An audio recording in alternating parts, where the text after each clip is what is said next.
Earthquakes have always been a terrifying phenomenon, and they've become more deadly as our cities have grown, with collapsing buildings posing one of the largest risks. Why do buildings collapse in an earthquake, and how can it be prevented? If you've watched a lot of disaster films, you might have the idea that building collapse is caused directly by the ground beneath them shaking violently or even splitting apart. But that's not really how it works. For one thing, most buildings are not located right on a fault line, and the shifting tectonic plates go much deeper than building foundations. So what's actually going on? In fact, the reality of earthquakes and their effect on buildings is a bit more complicated. To make sense of it, architects and engineers use models, like a two-dimensional array of lines representing columns and beams, or a single-line lollipop with circles representing the building's mass. Even when simplified to this degree, these models can be quite useful, as predicting a building's response to an earthquake is primarily a matter of physics. Most collapses that occur during earthquakes aren't actually caused by the earthquake itself. Instead, when the ground moves beneath a building, it displaces the foundation and lower levels, sending shock waves through the rest of the structure and causing it to vibrate back and forth. The strength of this oscillation depends on two main factors: the building's mass, which is concentrated at the bottom, and its stiffness, which is the force required to cause a certain amount of displacement. Along with the building's material type and the shape of its columns, stiffness is largely a matter of height. Shorter buildings tend to be stiffer and shift less, while taller buildings are more flexible. You might think that the solution is to build shorter buildings so that they shift as little as possible. But the 1985 Mexico City earthquake is a good example of why that's not the case. During the quake, many buildings between 6 and 15 stories tall collapsed.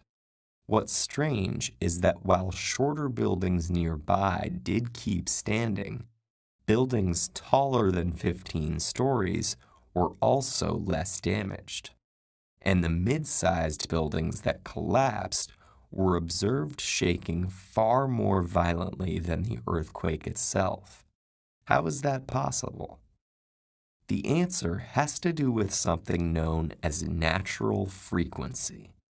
In an oscillating system, the frequency is how many back and forth movement cycles occur within a second. This is the inverse of the period, which is how many seconds it takes to complete one cycle. And a building's natural frequency, determined by its mass and stiffness, is the frequency that its vibrations will tend to cluster around.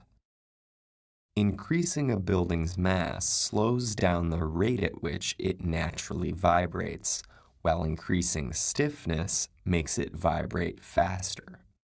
So in the equation representing their relationship, stiffness and natural frequency are proportional to one another, while mass and natural frequency are inversely proportional. What happened in Mexico City was an effect called resonance, where the frequency of the earthquake's seismic waves happened to match the natural frequency of the mid-sized buildings. Like a well-timed push on a swing set, each additional seismic wave amplified the building's vibration in its current direction, causing it to swing even further back, and so on. eventually reaching a far greater extent than the initial displacement. Today, engineers work with geologists and seismologists to predict the frequency of earthquake motions at building sites in order to prevent resonance-induced collapses, taking into account factors such as soil type and fault type, as well as data from previous quakes.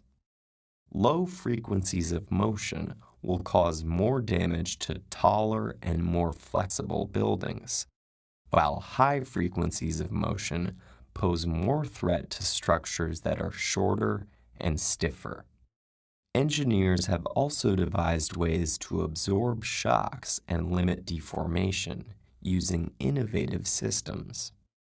Base isolation uses flexible layers to isolate the foundation's displacement from the rest of the building, while tuned mass damper systems cancel out resonance by oscillating out of phase with the natural frequency to reduce vibrations. In the end, it's not the sturdiest buildings that will remain standing, but the smartest ones.